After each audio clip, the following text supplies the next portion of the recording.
Hey guys, what's up? How's everybody doing? You are watching On the Town with Tanya. It is living room chat today. We're excited because just a lot of stuff has happened, and I'm just fleshing over it. Hopefully, I'm gonna have my friend pop on today, just for a quick minute, because she released her book today, Unbreakable Me, and Still I Rise, by author Elizabeth Graybill. You can catch that book on Amazon. So we'll talk about that more later. But as of now, let's see. Hi, whoever's out there. I'm trying to see. Remember, if you're out there, if you can put something in the chat, put something in the chat so I know you're out there. You're out there. But thank you so much for coming back again. Lots going on this week. I mean, literally so much, my head's spinning. But I'll just touch upon a little bit of stuff because I have there's a lot to go through. But first, I wanted to say about Minneapolis. Okay.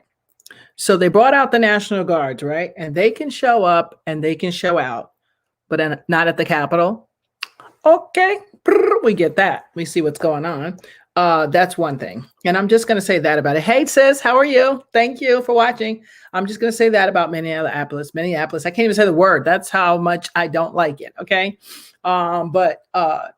It's just, I saw some of the footage. I have some people that I saw that was out there, and it's crazy. They can show up, the National Guard, spray people, arrest people, do all these crazy things, and they can't find the people from the Capitol that murdered police officers. Does that make any sense to you? Anyway, I'm not even going to keep going in on it. I'm just saying it's funny how we can show up for some things and not for others. Another thing. The U.S. slapped sanctions. I don't know if you guys know about this. They slapped sanctions on Russia over the cyber attacks and the election meddling. Okay, wait a minute, guys. And you can't slap a sanction on Georgia for meddling with voting? Okay. We see you. So I just think that's weird. It's just so much stuff. I mean, I don't understand how the protesters there can get the National Guard and things happen, but yet, the Capitol, they still have not brought at least 100 people to justice. And I saw thousands of people, and I know some of the people. So FBI, if you want to interview me, I know where they live and who they are. That was up on your Capitol wall. They shouldn't have been up on your Capitol wall. They're not my friend anymore. They don't know that, but that's another story. But I don't see nobody even interviewed them. I've been through people's Facebook pages and Instagram pages that I was like, where is the FBI when you need them? So it's a little strange how they don't pop up for some people, but they pop up for others. So all I'm going to say is the Capitol, in my opinion, only, it is not necessarily that of the laptops. That's a good thing about not having a station. It's my opinion, but that whole thing was staged. I mean, like, it really happened, but it was set up and planned and plotted by people who have authority.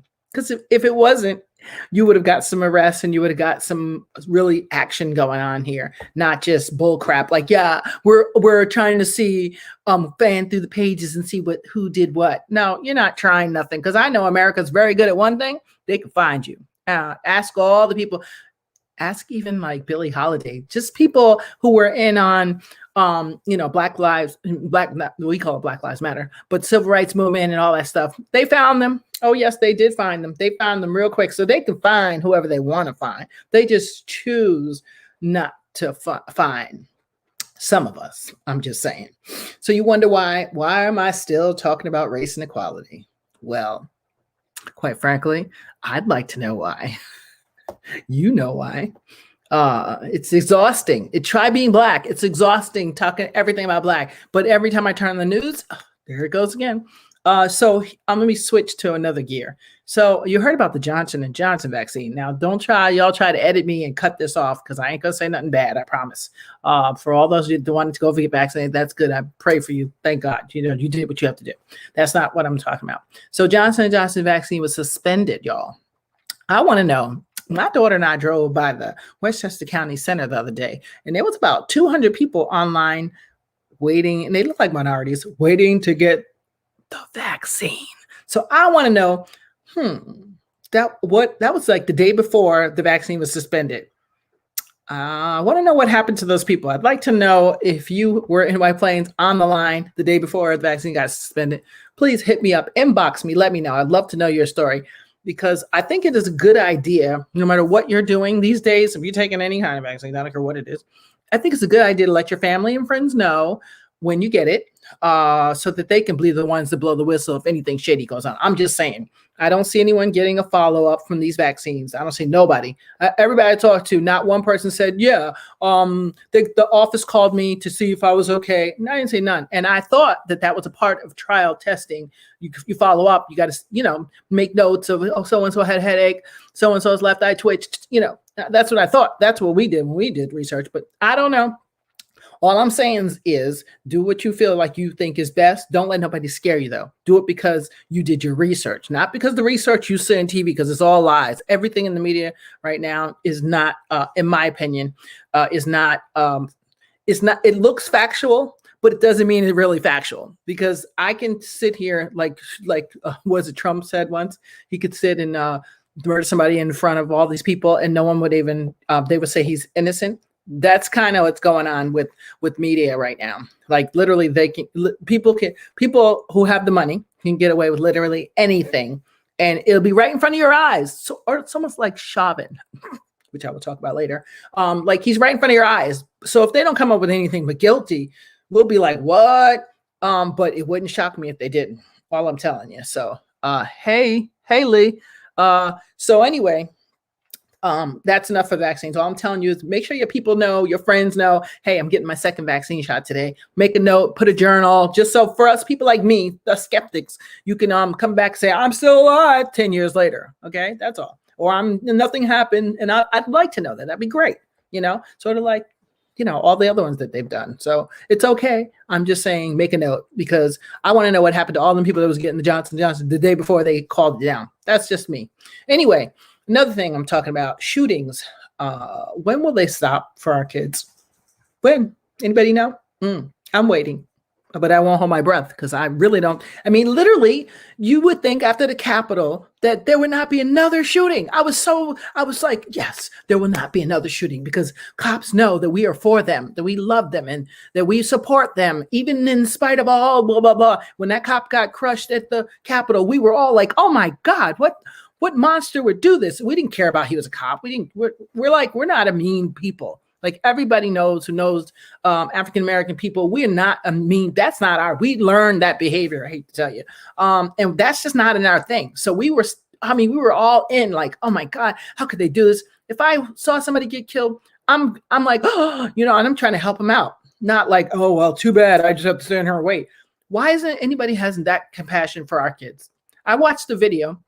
And there are a few videos, and I know videos can be edited, but the one that I saw, they did clarify that this is the moment before he got shot. But there was also this that they showed him walking somewhere and allegedly dumping a gun. Didn't look like he was dumping a gun to me, but that's the story they always tell. Anytime you shoot somebody or you do something wrong, they can always make a case that you did the wrong, that you resisted arrest, you did this, you did that. That's a fact. They can they're always going to make you look bad. Even if you were Mother Teresa, they would have something to say. So that's another story. And that's okay.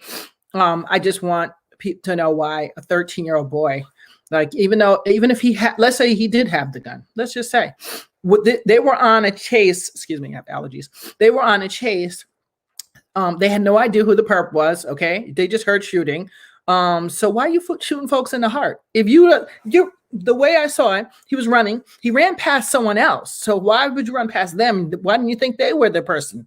You know what I'm saying? You went straight to this kid and maybe they had a description. That's possible. But even if you did, from what I'm seeing only, it just appears to me like, okay, when he had his hands up like this, and let's just pretend, okay, he had his hands up from what I saw right 2 seconds before the bullet hit. But if let's just say he went like this, you have like a 2-3 second moment. Why didn't you shoot out his kneecaps? Because I guarantee you shoot his kneecaps, even if he was going for a gun, unless he's like 600 pounds, he's gonna, for a second, enough that now I gotta respond with a second shot because I see a gun now. Or something. I don't know. There's just got to be a way to like blow out the leg or blow off the arm, blow off the finger, anything. I mean, I wouldn't advocate for that in any form. You know me, I don't like violence at all. But I'm just saying, like, if you're such a great sharpshooter, like, why are you going? They shot him straight in the heart. Like, what the heck is going on? Like, I don't understand. So we were getting shot at once a week, but I'm starting to say, nah, I think it's twice a week now, and it's becoming like a regular thing. Like, So I'm with this gentleman. I do not have his name here, but he runs some Black school for young kids, which is brilliant. And these kids are like 14 years old going to top Spelman College. Okay, these kids are like that. Okay, they are the future generation. I'm so proud of this guy. But he said it right. Economics, like, if you hold on to people's money, I guarantee you they're going to do whatever you need them to do. That's why other groups are not being shot. Okay, because they got the money, and whoever got the money got the power. So, and that's not a hate or a shade. That's a good thing. That's like, I'm so happy someone figured this shit out. I'm really happy. So excuse my French, but I'm happy that someone figured it out, because now we have a model to go after. We know for a fact that if all African Americans and our friends and allies said, you know what, we're not going to buy this, we're not going to spend that, we're not going to do this, we're not going to do that when it comes to money, how much you want to bet they stop shooting us? And by the way, African Americans, please take out $1 million life insurance policies on your kids, because we'll be very rich as a community if you do. We'll be super rich. I mean, they'll be paying out twice a week. Like, they're going to be sick of that. Trust me. Insurance is going to be like, whoa, wait a minute. Wait 1 minute. We can't have all these Negroes that are that rich. There's no way. They get millionaires overnight. And especially if you live in the hood or Minneapolis or any of those places, Georgia, all the places where they like to hang us and kill us and randomly call us something else, please take out $1 million insurance policy. I'm begging you. Just please do it. Because every time after a certain amount, you best believe that's got to stop, because they don't want that many Black millionaires or billionaires. They just don't want that. So I'm just saying, do that for me. So I have someone coming on, but I'm going to finish my commentary. Hi, darling. Can you give me one more moment? Hey. But before I do that, let me just introduce you. Guys, this is my friend I was telling you about, Elizabeth Graybill, who is the author of a new book out today called Unbreakable, Me, and Still I Rise. Okay, so congratulations first. Thank you. Thank you so much. You did it, girl. Much. I appreciate that. You did it. We will talk about the book in one moment. I'm late getting on my commentaries. Hey, T. Oh, I see. That's my sister on there. I see somebody else. Okay.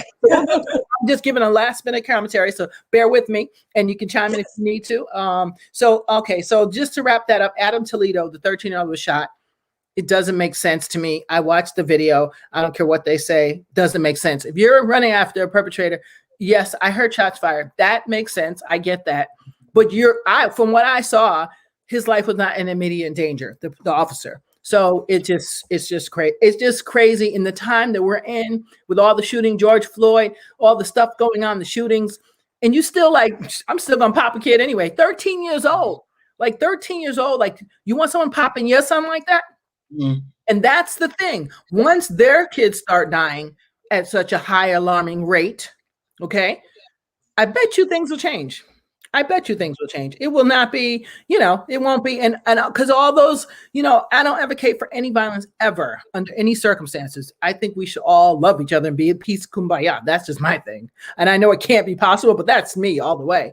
But I'm sick of hearing about all these shootings. It makes no sense. It would make sense if they were shooting just as many white people every 5 minutes. I would say, nope. Okay, this is just a cop thing and this is a problem.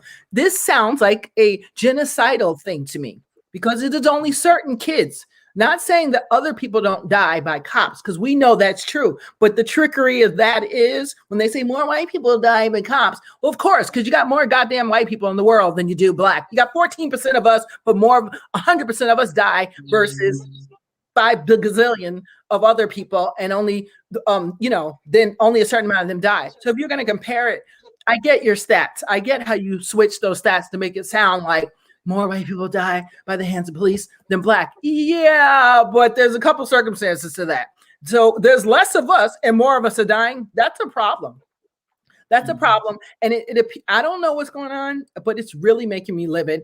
And I'm trying to figure out, like one guy said, how can I make my money talk? That's it. I'm not even talking about it no more. What can I do to not support people that shoot African-American kids at such an alarming rate? I don't give a damn if you don't have, I don't care what it is. And there's somebody said, don't defund the police. Well, I was all against it. I was like, no, that's stupid. But now I'm thinking, you know what? Let's go back to the 70s where you didn't have all that fucking special equipment because you don't need it because clearly it's not helping you. I don't know why they have it because it's not helping. We're getting, kids are still dying. It doesn't make sense to me. So in my opinion, if you're going to kill my kid, I don't give a damn about everybody else. I could care less. I don't care what happens. So I'm getting a little ticked off, but I'll calm down. But I'm just saying, think about if it's your kid. If it's your kid, that's all I'm saying. Yeah. So anyway, the next one, police to respond to Chauvin. So I got, I hate to say it, but I actually found someone who wrote a good joke, the best joke of the week.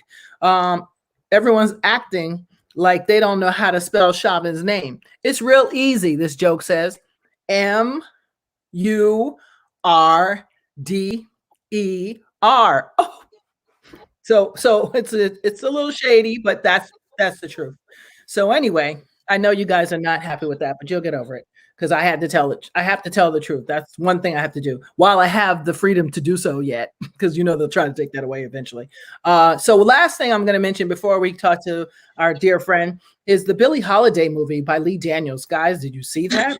Ooh, if you did not see it, you need to see it. I'm talking brilliant cinematography. I'm talking wardrobe was fabulous, impressive nostalgia. Nostalgia, I can't even say the word. They took us back in time, okay, through history. It was just a great story. Andra Day's performance was fabulous. She captured, what's his name? Andrew Dunn did the cinematography. Amazing. Okay. It was shot allegedly with a film with anamorphic, it's called anamorphic lenses, which gives like a gorgeously textured, tactile aesthetic is really rich with the atmosphere. It was fabulous. It was just fabulous. If nothing else, they got to win some awards. I'm going to say the historic footage that they used from Black victims of white violence back then. Oh my, that was heart-wrenching, very, very heart-wrenching. But it was a reminder of what Strange Fruit was really about. Human beings hanging from trees who were fathers and daughters and mothers from trees. So sad to be remembered, but guess what? Sometimes you got to go back. I've never seen anything like this movie. I've seen lots of movies, but I thought Lee Daniels and that cinema done did amazing job. I smell Oscars for me. Hopefully the Oscar panel will see what I saw. If they don't get one, I want Lee Daniels and all the cast, Andra Day, to know they did a stellar job, man. They really did. The movie there was one movie critic, I forgot his name. They're often hard anyway on Black films, in my opinion. They're just like, I don't know what, they just don't get it. It's like two different eyes. Like, well, I didn't think that really worked. Like what? Like how did you know it worked? You never even lived there. You don't know the story. So what? I don't understand how a movie critic can. I don't know. Anyway, don't let me tell it. I just thought it was a brilliant film. What do you call it? I don't know who died and left this guy in charge, but he gave it a good review. But he was trying to be shady, trying to say, what did he say? That the movie was not sure like what part of the Billie Holiday story it wanted to tell. Don't listen to him, guys. You go look at the movie because it did have many elements to it. Her childhood, what was going on with the FBI, which was true, which was going on with her lovers, the abuse, and this. There's so many elements, but that's how you get a character. That's how you get a grit of a movie to me. So I thought they killed it. Lee Daniels, your third eye killed it. The only part I didn't really love was the sex scenes. And that's because I felt like who would know her well enough to know how she liked her affection? So that was shady to me. I mean, when you watch it, you'll know what I'm talking. Did you see it? Did you see it, Elizabeth? What is that? I'm sorry. I'm just like drifting. I'm sorry, you didn't see Billie Holiday's movie yet? No. Okay, no, good. I have not. All right. So then, okay, when you see it, you'll know what I'm talking about. So anybody who's seen it, you will know what I'm talking about. But it's okay. It was still fabulously done. That was, if I had to pick one thing, it would just be that, because it was. I felt like, while I understood the correlation between her abuse, I felt it put her, like all Black women in movies, into one of the tropes, the tropes they use for us, over sexualized. And I felt they always do that to us. Every movie, you got to be the mammy, like, yes, or we got to be ugly, or like this. So I felt like, darn, beautiful. She was talented. Sorry. She was brilliant. And then you can mute for 1 second. And then to sorry, 1 second. And then there we go, for 1 second. And then to put her like that just felt like it was so wrong. But anyway, other than that, I thought it was great. I want you guys to go see it. Email me if you think whatever your thoughts were on the movie, on the town with Tanya at gmail.com. And so, okay, so here we go, Elizabeth. You can come back now. So I want to introduce you guys again to my friend Elizabeth Graybill and her new book. Okay. Hey. Hey. You guys, I'm going to put it in the chat. Oh, wait, I have it here. Wait, I have it here somewhere. Banner. Don't I have it? Show. Nope, I don't have it there. I have it here. You guys go out and check out my friend's book, Unbreakable Me and Still I Rise. And this is the author herself, Miss Elizabeth Graybill. How are you, lovely? I am doing well. I want to say thank you for having me on your show. I mean, it's really an honor. Girl, I listen. love you, girl. This is And honey. Thank you for the love that you're showing me right now, because I really, really appreciate it. I do. Well, first of all, I went and bought a book. Okay. I got my book coming to me. Okay. Yay. Amazon said it'll be here by next week. That's number one. And number two, the book itself, the things that you are talking about are so dear to my heart. I'm a foster child who went into foster care because of addiction. So any books that have touched upon that, or image or any of that stuff, always touches me. So your book, just tell us a quick summary so that people will know, or who it's for. Well, basically the book is about my personal experiences, and some of the traumas that I went through throughout my childhood, and it focuses a lot on the racism that I had to experience growing up. I was biracial, and of course, my mom was white, so there was a lot of conflict, in the family, behind that, and it just kind of led to other things.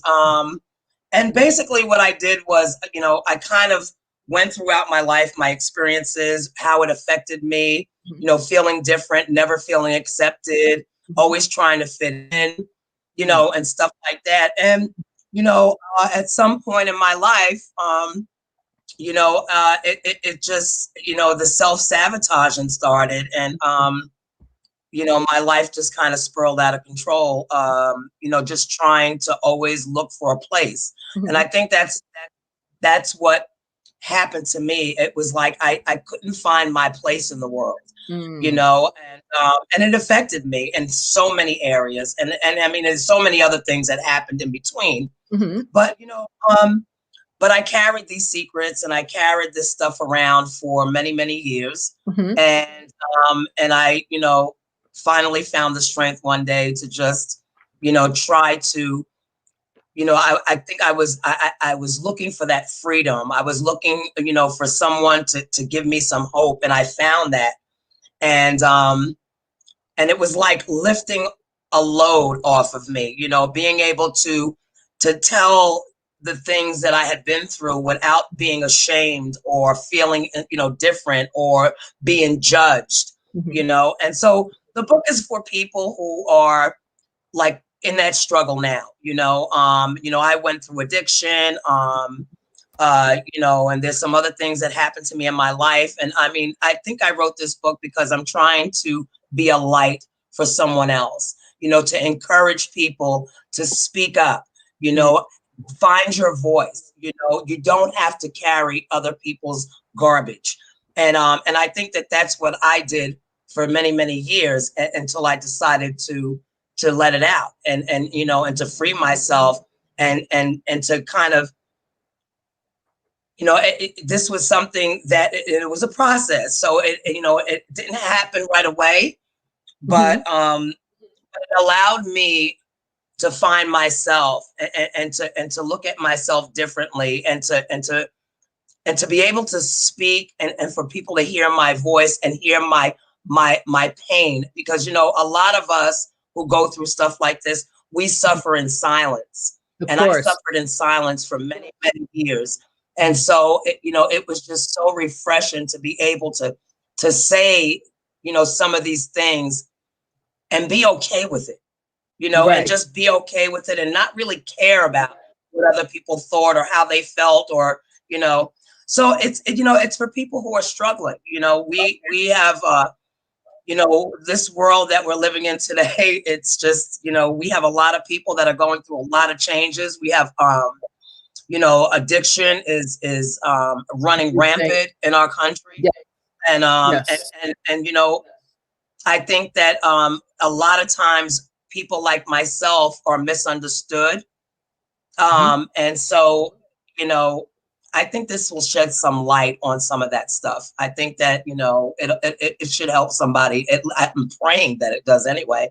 But it will shed a lot of light on that. And you know what? And it's not only for people who are in addiction or who are struggling, because listen, we have families out there. You know, you don't have to be an addict in order to read this book. You know, you may know an addict. You know, your child may be an addict. You know, your a family member may be struggling through something. And this is something that you can reflect on and look at and maybe get a better understanding. Absolutely. I read only the first page and I'm already hooked. And so we're going to have you back on April 25th, correct? On Sunday, April 25th. We're going to have you back. April 25th? No, I think that was Thursday. What day is it? The 22nd. Oh, we said it. Did we? The 22nd. I have it on my calendar. I got it like marked. He's right, guys. I had it wrong. April 22nd. Elizabeth will be back with us to go into depth about the book. And we're talking about, we're doing a whole series on addiction. So she'll be giving us little excerpts here and there because addiction is a big thing. And I don't want to spill all the beans, but she's coming out with a documentary too. So just hold on for that part. But I'm just saying, you know, so we're both, I'm doing a documentary on addiction as well. And you're doing a documentary on addiction. So addiction is a big thing and it affects everyone's life somehow or another. It's one of those things that just doesn't discriminate. So with that being said, Elizabeth will be back on Thursday, the 22nd. So you don't want to miss it because we are going to go into details about her book and different things and different things. And hopefully someone will hear something that will encourage them, inspire them. Well, I have something else. Yeah, go ahead. I have something else to say. Okay, so it also touches a lot on racism too. And you know what? And I believe that it needed to be in this book because we're living in a time right now where we're seeing, you know, how this thing is playing out. And let me tell you something. This has been going on forever. You know, I've experienced it in my life. So I had to talk about that as well. And so you know, everybody, you know, get the book.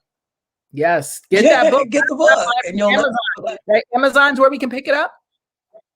Amazon, guys. Yes, Amazon. Yep. Unbreakable Me and Still I Rise. Elizabeth Graybill. You can get it on Amazon. I went and got mine. As soon as she told me it was out, I was like, okay, I'm there because we have to support artists. We have to support writers that are speaking from their truth. And artwork, singers, all the above. If they're speaking from their truth, we need to support that. I don't want to be one of those, what do you call them? Candy store. You know, this is the way this is. People write from their heart. If they are taking the time to write from their heart, we have to support them. So, and these are two issues that are very big right now, racism and addiction and recovery and getting yourself together. So ladies, you have a reason to listen. Gentlemen, you have a reason to listen because everybody can learn something from this book. Trust me. So go out and get it on Amazon, Unbreakable. And still I rise. I thank you so much, Elizabeth. Let me just say goodbye to our viewers. You guys, let me see who's out here. Did I say hi? Hey T. Hi, I saw you and Lee. Thanks, Doc. You saw the doc. Amen. I didn't get a clap. I like that. Hi, Leo. Oh, I never met Leo before. Hello, Leo. You saw the documentary? That's awesome. Look, that's what happens when you're in the house on lockdown too long. Hello. How are you? No, I'm joking, guys. Thank you guys. Thank you guys so much for watching. Check this out. So, so let's see. Thank you guys for watching. Don't forget Saturday, 5 Black Comics at 5 p.m. Eastern. You do not want to miss it because we are talking about the comparison between Minneapolis and their BLMs versus right now what happened with the Capitol and how they can't find nobody all of a sudden. And actually, I wish we were able to get my cousin on because he's literally there filming footage, so he knows what's really happening. He's not talking on no third party. He's really there. So I would love to have it. Cousin, if you're listening to me, if you can come on Saturday, you know what time it is. Let me know. So you guys, 5 p.m. Saturday, 5 Black Comics. We are talking about it, and we don't edit. We try to help all of our people to process because it's a lot to process when you hear, especially, imagine what young people are thinking right now. If you're a young Black male, there's no way you cannot be not thinking about, like, I'm going to go, let me go visit my friend. Oh, wait a minute. I've never been in that neighborhood. Oh, wait a minute. I got to think about it's nighttime. I wonder if maybe I won't go. That's literally like what we're going. Even I go out my door when I take a walk in the morning. I grew up here, been here 49 years, whatever, 49 years. There's new people in my neighborhood who moved up who I think are a little bit weird. But there's a lot of new people in my neighborhood. I have to stop and think before my dog pees on the grass. Because I'm like, they may think I'm trying to take something out of their mailbox, or they may try to think I'm going to go into their car because there was car breaking. So if I walk by the car, they might think I'm thinking like that. And I'm not a thief or a criminal, nor am I young. So imagine what young people are thinking. And you wonder why they're out here, in these streets doing crazy stuff that you never imagined to be done. You wonder why? It's a sad thing. Yeah. If you think your society doesn't care about you and your home doesn't care about you, your school doesn't care about you, what do you think you're going to do? Whatever you feel like. There is no rules. You are the outlaw. You don't care. So I'm just saying, think about those things. And in 5 Black Comics, I love my 5 Black Comics. My brother is there because we try our best to process whatever is going on. The Chauvin case, the comparison of the different things going on with Minneapolis versus the Capitol, all those things that are happening. We try to process because we don't really have a place to process. I hate to tell you. And on the mainstream media, you're not really processing because they tell you only what they want you to know, and they only let you go. But so far, we really process. We work through, like, what I call them. Sometimes people are like, "What'd you say?" Yeah, we said that, and we meant it. And no backlogging because we don't owe anybody anything. So it's not like we have a major sponsor that's I'm going to pull out of you and say, "Go ahead, do it. We don't care," because if it's truth, it can't be bad for you. That's our theory. So, if we get some laughs in because we're comedians, yay! But sometimes we can't always get them in. So don't hate us for that. So check us out in the next. Let me see. Sunday, my guest is comedian Francisco. We'll be here 8 p.m. on Sunday. And then let's see. Yeah, go to our YouTube pages, guys. Hit like, subscribe. I'm the Town with Tanya and 5 Black Comics. And now you have to go to Amazon and get my friend's book, Unbreakable Me and Still I Rise by Elizabeth Graybill. Thank you. You guys. Thank you so much. Thank you. And I thank you guys for taking the time to watch. All righty. And we'll see you. Elizabeth, hang on for 1 minute. Stay right there. I'm going to just get a quick ending. I will see you guys. I'll see you Saturday, then Sunday. Okay, bye. Wait a minute, guys.